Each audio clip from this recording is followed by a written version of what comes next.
हमला हुआ है, ड्रोन से हमला हुआ है। 25 ड्रोन ने अलग अलग इलाकों में 1 घंटे तक ड्रोन से आग बरसती रही, जिसमें रूस की तरफ से 13 ड्रोन को मार गिराने का दावा किया है और यूक्रेन में बने ड्रोन से हमला हुआ है। रूस की मीडिया ने यह बहुत बड़ा दावा किया है कि जो ड्रोन उसके एयर स्पेस में थे वो यूक्रेन में बने हुए हैं। तो बहुत बड़ी खबर आपको हम बता रहे हैं, रूस की मीडिया के हवाले से अब ये बात कही जा रही है कि ये पूरा हमला जो हुआ है वो यूक्रेन की तरफ से किया गया है, क्योंकि जो ड्रोन यहाँ पर पहुंचे हुए थे वो दरअसल यूक्रेन में बने हुए ड्रोन थे। तो ये बड़ी खबर आपको बता रहे हैं। पहले तस्वीरें हमने आपको दिखाई कि कैसे मॉस्को के अंदर 25 ड्रोन घुस जाते हैं और 1 घंटे तक लगातार मॉस्को के अलग अलग ठिकानों पर हमला किया जाता रहा है। और अब रूस ये दावा कर रहा है, सरकारी मीडिया के हवाले से वहां के हम आपको ये बता रहे हैं कि उसका ये कहना है कि यूक्रेन की तरफ से यह हमला किया गया, क्योंकि जो ड्रोन पहुंचे थे वो दरअसल यूक्रेन में बने हुए थे।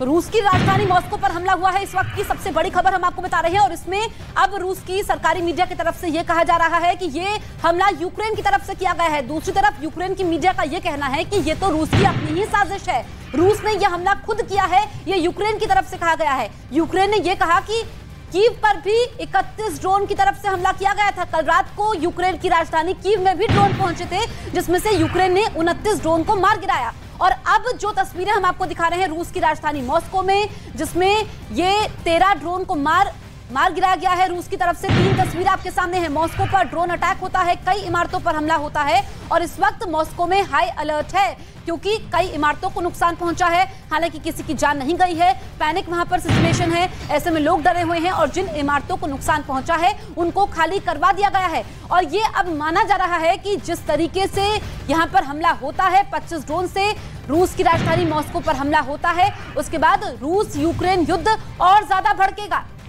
तो दो देश, दोनों के बीच युद्ध चल रहा है और दोनों अपनी अपनी थियरी बता रहे हैं। ये फिलहाल रूस के ऊपर जो ड्रोन अटैक हुआ है मॉस्को में, उसकी तस्वीर हम आपको दिखा रहे हैं। रूस का ये कहना है कि हमारी राजधानी पर हमला हुआ, उधर यूक्रेन ये कह रहा है कि हमारी राजधानी कीव के ऊपर कल रात हमला हुआ।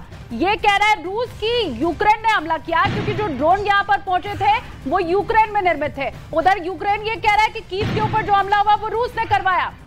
रूस ये कह रहा है कि मॉस्को में हमला हुआ 25 ड्रोन से, कीव ये कह रहा है, यूक्रेन कह रहा है कि हमारे यहाँ जो हमला हुआ वो हुआ 29 ड्रोन से। तो दोनों देश ये कह रहे हैं कि हमारी राजधानी के ऊपर हमला हुआ है, दोनों देश ये कह रहे हैं कि ड्रोन से हमला किया है और दोनों देश का ये कहना है कि दूसरे देश की ये साजिश है। फिलहाल मॉस्को की तस्वीर आपको इस वक्त हम दिखा रहे हैं कि कैसे वहां पर ड्रोन से हमला किया गया।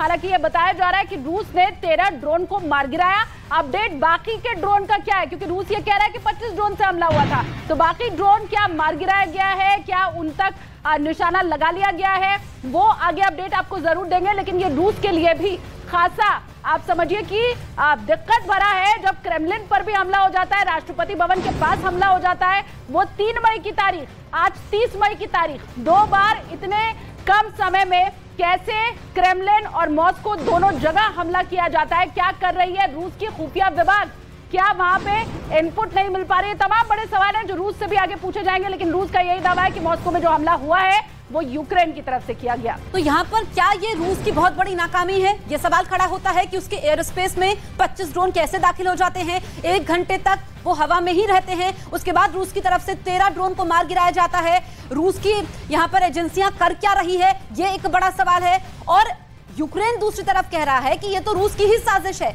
यानी कि यूक्रेन की तरफ से ये कहा जा रहा है कि रूस ऐसे हमले खुद कर रहा है। क्योंकि जब हमने आपको तस्वीर दिखाई थी 3 मई को, जब क्रेमलिन पर हमला होता है, तो भी यूक्रेन की तरफ से कहा गया कि ये तो हमला रूस ने खुद किया है। और ऐसे में उसके बाद जो पलटवार होता है, जो रूस पलटवार करता है, हमने देखा कि कीव वहां पर दहल जाती है, अलग अलग इलाकों में, इमारतों में वहां पर हमला होता है, जिसमें रूस ने फर्क नहीं समझा इमारतों में और आम नागरिकों में। अब ये तस्वीर जरा आप देख लीजिए, ये आज की सबसे बड़ी तस्वीर है और ये तस्वीर इसलिए डराने वाली है क्योंकि मॉस्को, जो कि रूस की राजधानी है, यहीं से पुतिन हर गतिविधि पर नजर रखते हैं।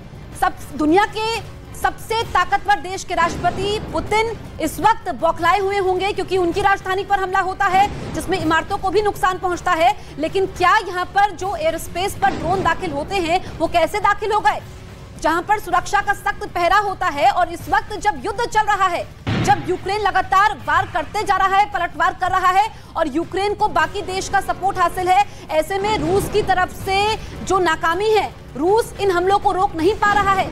सवाल यहाँ पर ये भी उठ रहे हैं, क्योंकि अगर हम देखें तो रूस के पास जो हथियार हैं, जिस तरीके से उसने युद्ध को शुरू किया था, लग रहा था कि चंद दिनों तक ये युद्ध चलेगा।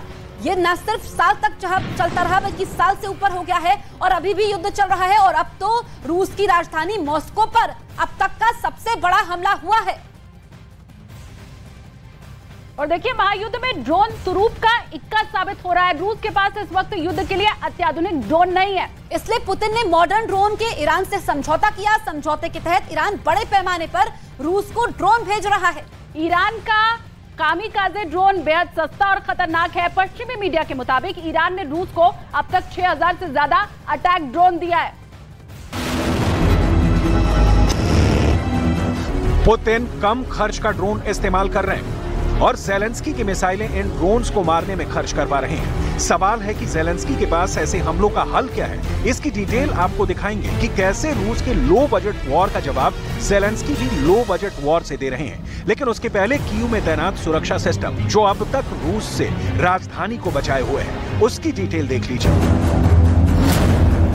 कीव में इस वक्त दुनिया का सबसे एडवांस एयर डिफेंस सिस्टम में से एक पैट्रियट डिफेंस सिस्टम तैनात है। यूक्रेन के इसी पैट्रियट से रूस की हाइपरसोनिक किंजल मिसाइल को मारने का दावा भी किया गया है। इसके साथ ही कीव में इजरायल भी एक अचूक जैसा समझा जाने वाला एयर डिफेंस सिस्टम तैनात कर रहा है। जर्मनी का आईरस-टी, पैट्रियट से पहले कीव में तैनात अमेरिका का हॉक डिफेंस सिस्टम, सोवियत काल का S-300 Buk M1 medium range anti air missile. इन एंटी एयर डिफेंस सिस्टम में से कुछ 90% तक ड्रोन या मिसाइल हमलों को रोकने में सक्षम है, कोई 80%। लेकिन इतना तय है कि यूक्रेन इस वक्त खुद को बहुत महफूज कर चुका है। रूस की हाइपरसोनिक किंजल मिसाइल को पैट्रियट ने मार गिराया। इसकी वैज्ञानिक पुष्टि नहीं की जा सकती, लेकिन इतना तो तय है कि रूस से अब जो भी हमले यूक्रेन पर हो रहे हैं, उनमें कामयाब 40% से भी कम हो रहे हैं। जाहिर है, ज़ेलेंस्की ने रूस के ड्रोन और मिसाइलों की काट निकाल ली है। ज़ेलेंस्की इन्हीं हथियारों के भरोसे रूस पर काउंटर अटैक की तैयारी कर रहे हैं, जो शुरू भी हो चुका है। यूक्रेन रूस की सीमा के भीतर घुसकर हमले कर रहा है।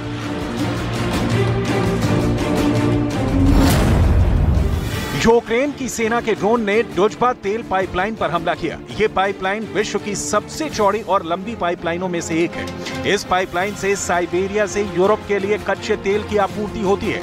सोवियत संघ के समय की इस पाइपलाइन से रोजाना 20 लाख बैरल से ज्यादा तेल की सप्लाई की जा सकती है। जिस स्थान पर पाइपलाइन पर हमला हुआ, वहां से यूक्रेन सीमा करीब 500 किलोमीटर दूर है।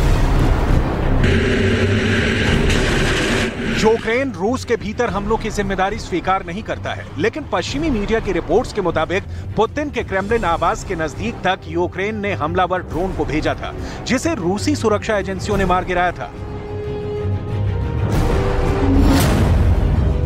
रूस के रक्षा मंत्रालय के मुताबिक हाल के दिनों में यूक्रेन की ओर से ड्रोन हमलों में तेजी आई है। 24 घंटों में यूक्रेन के 12 ड्रोन मार गिराए गए हैं और 2 स्टॉर्म शैडो क्रूज मिसाइल आकाश में ही नष्ट कर दी गई है। रूस जितना चाहे ज़ेलेंस्की के हथियारों को नष्ट करे, नाटो और अमेरिका से हथियारों की बरसात ज़ेलेंस्की को झुकने नहीं देगी। अमेरिका ने इसी महीने ऐलान किया है कि वो यूक्रेन को 10,000 करोड़ का पैकेज देने जा रहा है। ये पैकेज यूक्रेन के एयर डिफेंस सिस्टम को और पुख्ता करने के लिए इस्तेमाल किया जाएगा। पुतिन की यही चिंता है जो बढ़ती ही जा रही है, लिहाजा पुतिन नई रणनीति पर काम कर रहे हैं। एक तो कम पैसे वाला ड्रोन का इस्तेमाल और दूसरा युद्ध के बीच सैनिकों का पुनर्गठन कर उन्हें थोड़ी सी मोहलत देकर फिर से मोर्चे पर लगाना।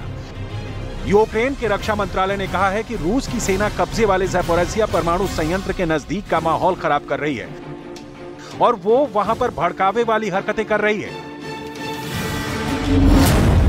रूस की सेनाएं यूरोप के सबसे बड़े ज़ैपोरिज़िया परमाणु संयंत्र पर हमला करेंगी और इसके बाद रेडियोधर्मी पदार्थ लीक होने की जानकारी देंगी, ताकि एक अंतर्राष्ट्रीय जांच शुरू हो जाए। ऐसा रूस युद्ध पर विराम लगाने के लिए करेगा, ताकि उसकी सेनाओं को पलटवार करने से पहले मोहलत मिल जाए, जिसकी उसे फिर से संगठित होने के लिए जरूरत है। पुतिन को जीत हासिल करनी है तो रणनीति बदलनी ही होगी और ज़ेलेंस्की को अगर हार नहीं देखनी होगी तो काउंटर अटैक करना ही होगा। इस बीच सवाल है कीव का, जिसे गिराने के लिए रात भर बमों की पुतिन ने बारिश की, लेकिन कीव अब भी झुका नहीं है। जेलेंस्की का बंकर अब भी रूस के तोपखाने से कोसों दूर है।